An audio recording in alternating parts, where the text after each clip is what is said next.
Hello साथियों, मैं अजय एक बार फिर से आप सभी का स्वागत करता हूं आपके अपने YouTube चैनल उन्नति ऑनलाइन में। साथियों, जैसा कि आप सभी को मैंने बताया था पिछले वीडियो में कि लेखपाल की भर्तियां आने वाली हैं 5200 पद, उसी की बैच प्रारंभ हो चुकी है और आज मैं हिंदी पढ़ाने वाला हूं। हिंदी की पहली क्लास है जिसमें हम लोग पढ़ेंगे वर्णमाला। ठीक है साथियों, क्या पढ़ेंगे हम लोग? वर्णमाला। वर्णमाला में साथियों, वर्णमाला दो शब्दों से मिलकर बना है। एक तो मिला है वर्ण और एक मिला है माला। ठीक, वर्ण और माला। वर्ण क्या है साथियों? वर्ण भाषा की वह सबसे छोटी इकाई होती है जिससे कोई भाषा बनती है। वर्ण भाषा की सबसे छोटी इकाई होती है जिससे भाषा बनती है। ठीक है साथियों, जैसे अगर हम वर्ण की बात करें तो ए हो गया, आ हो गया। ठीक साथियों, ए हो गया अंग्रेजी भाषा का वर्ण और आ हो गया हिंदी भाषा का वर्ण। ठीक है, हिंदी भाषा का वर्ण, ये दो वर्ण अलग अलग भाषाओं के हैं साथियों। तो मतलब ये है कि जो अंग्रेजी भाषा है वो अपने वर्णों से मिलकर बनी है और हिंदी भाषा अपने, लेकिन दोनों का संबंध किससे है? वर्ण से है। ठीक है, अब एक बात आई साथियों भाषा की। ठीक है, तो भाषा के बारे में थोड़ा सा बात कर लेते हैं हम लोग। भाषा क्या है? भाषा साथियों संस्कृत के भाष शब्द से बनी है। संस्कृत के भाष शब्द से बनी है, भाष धातु से बनी है, जिसका अर्थ है बोलना। ठीक है साथियों, जिसका अर्थ है बोलना। मतलब भाषा की उत्पत्ति कहाँ से हुई है साथियों? जब कोई मनुष्य अपने भाव और विचारों को प्रकट करता है तो वो किसी ध्वनि के माध्यम से करता है। मतलब उसके मुख से ध्वनियाँ निकलती हैं, वही ध्वनियाँ ही क्या कहलाती हैं? भाषा कहलाती हैं। सीधा सा मतलब। ठीक है साथियों, अब हम लोग बात करते हैं भाषा के प्रकार की। जो चीज़ें अभी नहीं समझ में आएंगी वो आगे और अच्छे से समझ में आएंगी। ठीक है, भाषा के प्रकार की। भाषा के प्रकार। ठीक है, भाषा के 3 प्रकार हैं साथियों। पहला है आपका मौखिक भाषा।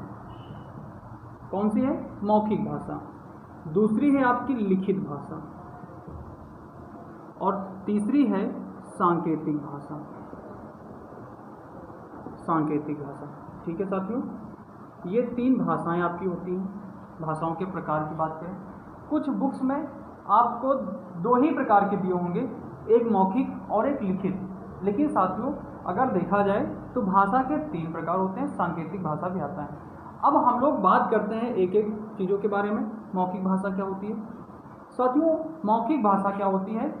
जैसे कि हम आपसे बात कर रहे हैं, आपको पढ़ा रहे हैं, हम लोग बोल के पढ़ा रहे हैं, आप सुन रहे हैं, ये हमारी मौखिक भाषा होती है। जब इसी भाषा को हम किसी ऐसे व्यक्ति तक पहुंचाना हो जो हमारे सामने ना हो, हमसे मीलों दूर हो, उस तक पहुंचाना हो, तो हमें लिखित भाषा का प्रयोग करना होता है कि हम भाषा उस चीज़ को लिखते हैं, अपने भावों को लिखते हैं और उस व्यक्ति तक पहुंचा देते हैं। ठीक है साथियों, तो यही चीज़ क्या कहलाती है? लिखित भाषा। उसके बाद क्या होती है? सांकेतिक भाषा। सांकेतिक भाषा क्या होती है साथियों? किसी ऐसे व्यक्ति को समझाना जो लिखित भाषा को ना समझ पा रहा हो या मौखिक भाषा को भी ना समझ पा रहा हो, तो उसको इशारों में, ठीक, इशारों में बातों को समझाएं, वहाँ पे सांकेतिक भाषा होती है, वहाँ पर सांकेतिक भाषा होती है। ठीक है साथियों, ये चीज़ें समझ गए। अब हम लोग बात करते हैं भाषा की कुछ विशेषताएं होती हैं। भाषा की कुछ विशेषताएं होती हैं। बात करते हैं साथियों भाषा की विशेषताओं के बारे में। ठीक है, भाषा की कुछ विशेषताएं होती हैं साथियों। पहली विशेषता होती है कि भाषा प्रतीकात्मक होती है। दूसरी, भाषा ध्वनिमय होती है। भाषा का संबंध मनुष्य से होता है। भाषा परिवर्तनशील है। भाषा की क्षेत्रीय सीमा होती है। यह सरलता की ओर गतिशील होती है। समाज के सांस्कृतिक विकास एवं पतन के साथ भाषा के विकास एवं पतन का सीधा संबंध होता है। चलिए इसके बारे में थोड़ा सा मैं आपको क्लियर कर देता हूँ। जैसे बात आती है पहले पॉइंट की कि भाषा प्रतीकात्मक होती है। मतलब साथियों ये कि भाषा कुछ लोगों की या कुछ क्षेत्र की एक प्रतीक होता है। जैसे आप लोग बिहार साइड में जाएंगे तो वहाँ भोजपुरी भाषा बोली जाती है। उधर से कुछ लोग इधर अगर आपके उत्तर प्रदेश या अन्य राज्यों में जाते हैं तो कहते हैं ये भोजपुरी वाले हैं, कहते हैं, आपने सुना होगा। यूपी में जाते हैं, यूपी के कुछ लोग अगर अन्य जगहों पे जाते हैं, अगर खासकर वो लखनऊ क्षेत्र के हैं, अगर वो कहीं जाते हैं तो उनको कहते हैं कि अवधी लोग हैं, कि अवधी बोलते हैं, कहते हैं ऐसा। कुछ लोग कन्नौज से अगर कहीं अन्य जगह पे जाते हैं, अपने क्षेत्र में आते हैं और भाषा में तो कहते हैं कन्नौजी बोलते हैं, ये कन्नौजी। तो इसका संबंध क्या सीधा प्रतीक से है कि भाषा प्रतीकात्मक होती है। क्लियर बात? बहुत अच्छे से समझना साथियों, एक एक बातें। दूसरी बात है कि भाषा ध्वनिमय होती है। ध्वनिमय का मतलब ये होता है कि भाषा की अपनी एक ध्वनि होती है। भोजपुरी हो या हिंदी भाषा हो, खड़ी बोली हो या कन्नौजी भाषा हो, बंगाली भाषा हो, तेलुगु हो, जो भी भाषा है साथियों, उसकी एक अपनी ध्वनिमय होती है, ध्वनि होती है। कि हिंदी भाषा एक धीरे धीरे बोली जाने वाली भाषा होती है, यानी कि सरल होती है, आराम से बोली जाती है। कुछ भाषा से तेलुगु भाषा होती है, बहुत जल्दी जल्दी बोली जाती है कि नहीं? तो उसकी एक अपनी ध्वनि होती है। क्लियर बात? अगली बात करते हैं साथियों, भाषा का संबंध मनुष्य से है। भाषा का संबंध जाहिर सी बात है मनुष्य से, क्योंकि मनुष्य की ही तो भाषाएं होती है। कोई भोजपुरी बोलता है, कोई हिंदी बोलता है, कोई तेलुगु बोलता है, कोई बंगाली बोलता है, ये सब मनुष्य ही तो बोलते हैं, पशु पक्षी तो बोलते नहीं साथियों। तो इसका मतलब भाषा का संबंध किससे है? मनुष्यों से है। अगली बात करते हैं, भाषा परिवर्तनशील है। भाषा परिवर्तनशील है मतलब आप थोड़ी जगहों पे दूरी पर जाएंगे, कुछ मील दूर जाएंगे तो आपको नई भाषा मिल जाएगी। ठीक है, यूपी में है तो हिंदी भाषा बोली गई, आप छत्तीसगढ़ गए छत्तीसगढ़ी भाषा बोली गई, ठीक है, आप तमिलनाडु की तरफ गए तो तेलुगु भाषा बोली गई। तो मतलब क्या है, भाषा क्या है? परिवर्तनशील है। ठीक है, वो परिवर्तित होती रहती है। अगली बात है, भाषा क्षेत्रीय सीमा होती है। भाषा की क्षेत्रीय सीमा होती है। भाषा अपने आप में एक क्षेत्रीय सीमा बनाती है। जैसे उत्तर प्रदेश की क्षेत्र में क्या कहा गया कि उत्तर प्रदेश में भी एक अपना क्षेत्र है, जैसे अवध, कुछ प्रांत है, जैसे रायबरेली जिला हो गया, उत्तर प्रदेश लखनऊ हो गया, सीतापुर हो गया, बाराबंकी हो गया, कुछ क्षेत्र ऐसे हैं, कुछ जिलों को मिला के बनाया गया कि इस क्षेत्र में अवधी भाषा बोली जाती है। क्या बोली जाती है? अवधी बोली जाती है, भाषा बोली जाती है। ठीक, तो उसकी एक अपनी सीमा होती है। ये तो बोलेगा कोई और बड़ी बात है, लेकिन भारत में अधिकांश भाग में क्या है, हिंदी बोली जाती है, अन्य भाषाएं बोली जाती हैं, तो उसकी एक अपनी क्या होती है? सीमा होती है। ठीक है साथियों, अगली बात करते हैं, यह सरलता की ओर गतिशील होती है। जाहिर सी बात है कि भाषा हमेशा सरलता की ओर गतिशील होती है। हमने आपको हिंदी में पढ़ाया हिंदी चीजें, आप क्या चाहते हो कि हम इससे बेटर दें, हमसे भी बेटर कोई दे, हमसे भी कोई अच्छा और सरल पढ़ाने का प्रयास करें। बात ये सत्य है। तो आप क्या करते हैं कि चीज़ों को और सरल से सरल तरीकों से सीखने का प्रयास करते हैं। ठीक है साथियों, तो इसीलिए कहा गया है कि भाषा क्या होती है? भाषा क्या है? गतिशील है साथियों तथा सरल होती है। ठीक है, अगली बात है कि समाज के सांस्कृतिक विकास एवं पतन के साथ भाषा के विकास एवं पतन का सीधा संबंध होता है। कहते हैं कि जैसे अब हम आपको एक बात बताते हैं, आज से कुछ वर्ष पहले जाइए आप, 20 वर्ष पहले, तो अधिकतर क्षेत्रों में जब गाँवों में निकलेंगे, अभी तो गाँवों की भाषाएं थोड़ा सा चेंज हो गई हैं और शहरों की भाषाएं भी चेंज हो गई हैं। पहले क्या लोग हिंदी में ही बात करते थे। ठीक है, तो उनके सांस्कृतिक कार्यक्रम जो होते थे या जो भी उनकी प्रक्रियाएं होती थी वो क्या है, हिंदी के जैसे यानी अपने आसपास के क्षेत्रों की जैसे होती थी। आज क्या है, लोग अंग्रेजी भाषा को या अन्य भाषाओं को अपने आप में समाहित करने का प्रयास कर रहे हैं। तो क्या है कि वो जो अपने सांस्कृतिक कार्यक्रम या प्रक्रियाएं होती हैं वो भी बाहरी चीज़ों से अपने आप में ग्रहण करने का प्रयास कर रहे हैं। तो उसका संबंध सीधा क्या है, उसके विकास और पतन दोनों से है। बात क्लियर है साथियों? ठीक है, अब हम लोग बात करते हैं साथियों, बात करते हैं भाषा के प्रारूप की।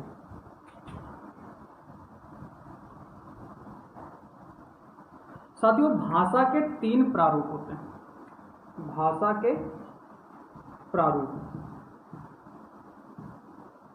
भाषा के प्रारूप, पहला होता है साथियों बोली, दूसरा होता है साथियों परिनिष्ठित, और तीसरी बात आती है राष्ट्रभाषा की। ठीक है साथियों, तीसरी बात आती है राष्ट्रभाषा की। हम बात करते हैं बोली। ठीक है, बोली क्या होती है साथियों?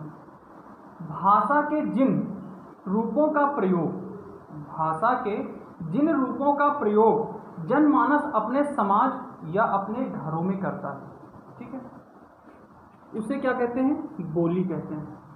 जो भी व्यक्ति, कोई मनुष्य है, वो अपने घरों में, अपने समाज में जिस भी भाषा का प्रयोग करता है, जिस बोली का प्रयोग करता है, वही बोली कहलाती है।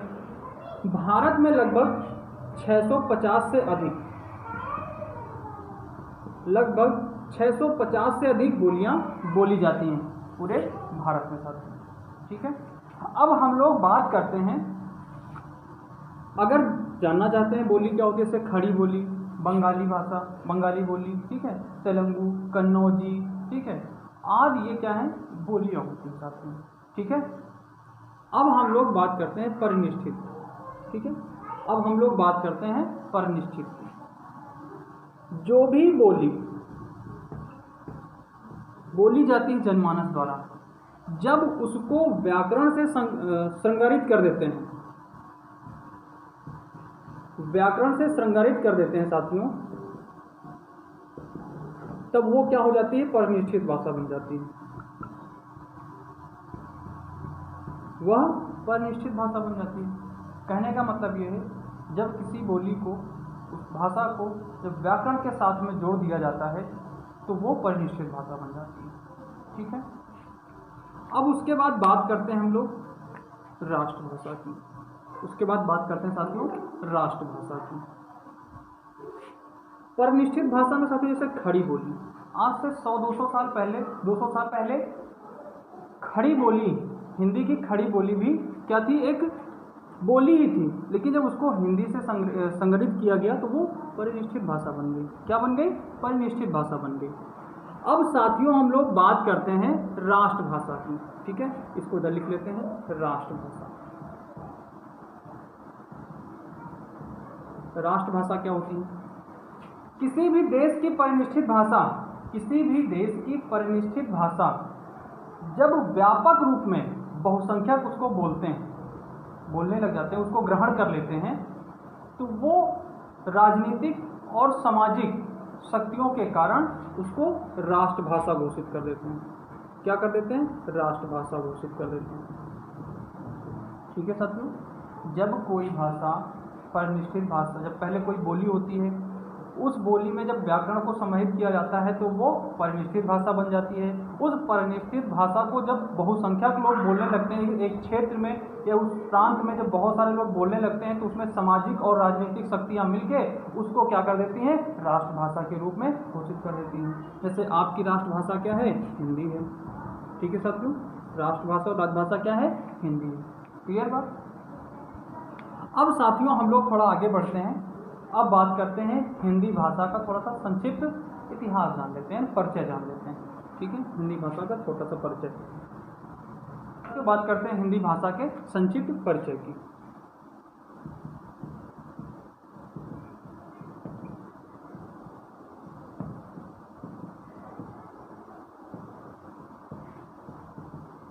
हिंदी भाषा का संक्षिप्त परिचय, ठीक है साथियों। 17वीं शताब्दी में मलिक मोहम्मद जायसी साहब ने, 17वीं सदी में मलिक मोहम्मद जायसी ने हिंदवी शब्द का प्रयोग किया। किस शब्द का प्रयोग किया था? हिंदवी शब्द का प्रयोग किया था सबसे पहले। उसके बाद 18वीं सदी में, एक मिनट साथियों माफ करना, ये 17वीं के स्थान पर 16वीं सदी है, ठीक है, क्योंकि 16वीं सदी में जायसी, 17वीं सदी में मुस्लिम कवियों ने, आगे फिर बात करते हैं। 16वीं सदी में जायसी साहब ने क्या किया था? हिंदवी शब्द का प्रयोग किया था। 17वीं सदी में मुस्लिम कवियों ने क्या किया? इन्होंने हिंदवी और हिंदी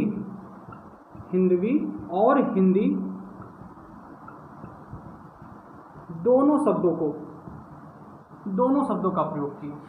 हिंदवी और हिंदी दोनों शब्दों का प्रयोग किया। उसके बाद इनके बाद 18वीं सदी में जब अंग्रेजों का आगमन हुआ,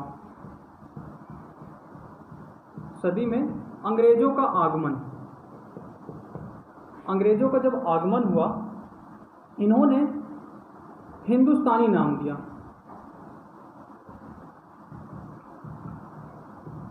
हिंदुस्तानी नाम दिया, हिंदी को हिंदुस्तानी संज्ञा दी। लेकिन भारतीय जनमानस ने हिंदी नाम ही स्वीकार किया, हिंदी नाम ही स्वीकार किया। भारतीय जनमानस ने हिंदी नाम ही स्वीकार किया। फिर साथियों इसको क्या किया गया, स्वतंत्र भारत में जब भारत स्वतंत्र हुआ उसके बाद संविधान में राष्ट्रहित, देश की व्यापकता और जनसंपर्क में देखा गया कि सबसे ज़्यादा भाषा हिंदी बोली जा रही है, तो इसको राष्ट्रभाषा घोषित कर दिया गया। इसको क्या किया गया, राष्ट्रभाषा घोषित कर दिया गया।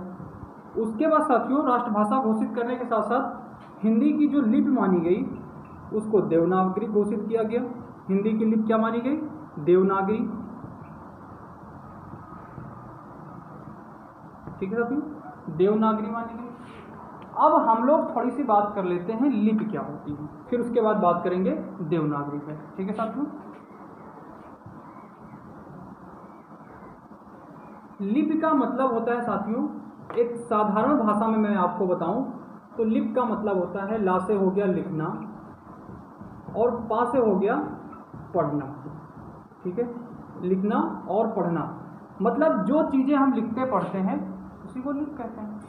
लेकिन अगर इसको किताबी भाषा में और अच्छे से समझने का प्रयास करें साथियों, तो मतलब ये है कि जब हम कोई भाषा मौखिक के रूप में प्रयोग करते हैं, जब उसको हम किसी ऐसे व्यक्ति तक पहुंचाना हो जो हमसे मीलों दूर है, तो वहाँ पे क्या करते हैं, लिखित भाषा का प्रयोग करते हैं। तो जब वो लिखित भाषा में हम क्या करते हैं, फिर लिखित भाषा का प्रयोग करते हैं। उस लिखित भाषा में जो हमारी ध्वनि होती हैं, उन ध्वनि को कुछ चिन्हों में परिवर्तित करते हैं, उनको हम चिन्हों में परिवर्तित करते हैं।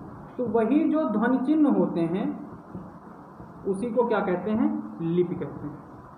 ठीक है साथियों, भाषा की जो ध्वनि चिन्ह होते हैं उन्हीं को हम क्या कहते हैं, लिपि कहते हैं। हिंदी की लिपि क्या है, देवनागरी। ठीक है साथियों, देवनागरी। अब बात साथियों देवनागरी में क्या होता है, भारत में बहुत सारी भाषाएं बोली जाती हैं, उन भाषाओं की अपनी एक लिपि होती है और इन लिपियों में हिंदी भाषा भारत की क्या है, राष्ट्रभाषा है। हिंदी भारत की राष्ट्रभाषा है और जिसकी लिपि क्या है, देवनागरी है। जिसकी लिपि क्या है साथियों, देवनागरी है। इसी देवनागरी में कितने वर्ण होते हैं। अब हम लोग आते हैं अपने मेन टॉपिक, देवनागरी में वर्ण कितने होते हैं। तो साथियों देवनागरी में भी 52 वर्ण होते हैं। देवनागरी में जो वर्ण है वो 52 वर्ण हैं। इन 52 वर्णों के समूह को क्या कहते हैं, वर्णमाला कहते हैं। क्या कहते हैं, वर्णमाला कहते हैं। ठीक है साथियों, वर्णमाला। अब हम लोग बात करते हैं वर्णमाला के बारे में।